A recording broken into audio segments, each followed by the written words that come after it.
This demonstration of the urban water cycle is intended to portray how chlorides are introduced to the water cycle from consumers' homes and why they are an issue. The first step of the water cycle is the actual extraction of the water from a natural source, which is being represented by the big bucket.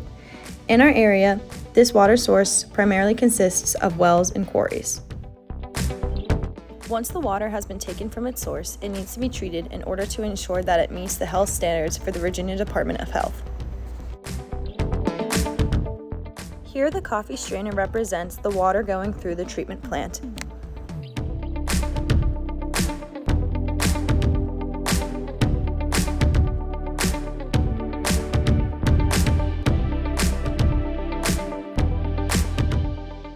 These few drops of blue food dye that we are adding represent the chlorine needed for the disinfection process.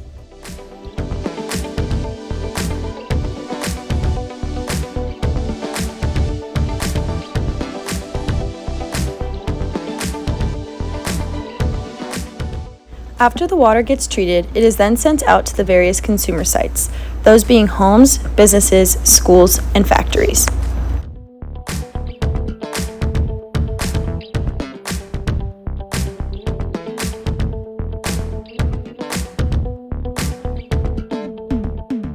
The cocoa powder represents the wastewater that is produced after the water has been used.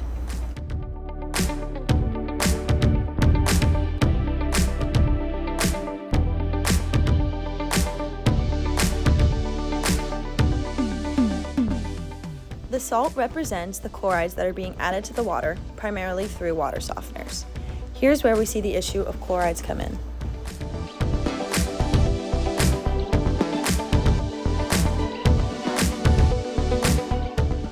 Here we are mixing the waste within the water to represent the flushing.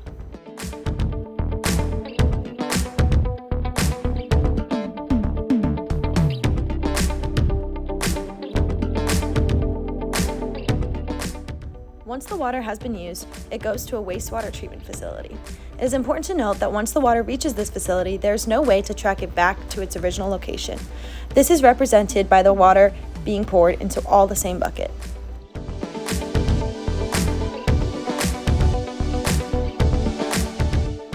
Here we are adding alum as a coagulant in order to filter out the solids, which is the cocoa powder, which demonstrates the physical filtration process that would occur in the actual treatment process.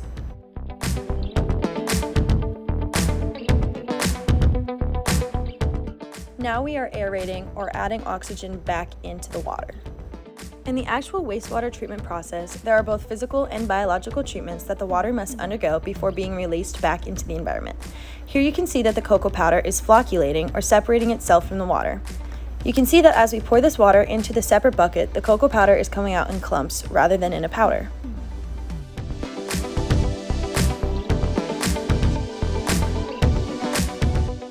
This coffee filter is demonstrating how the cocoa powder is able to be separated from the water entirely, while the chlorides or salt are not being able to be separated.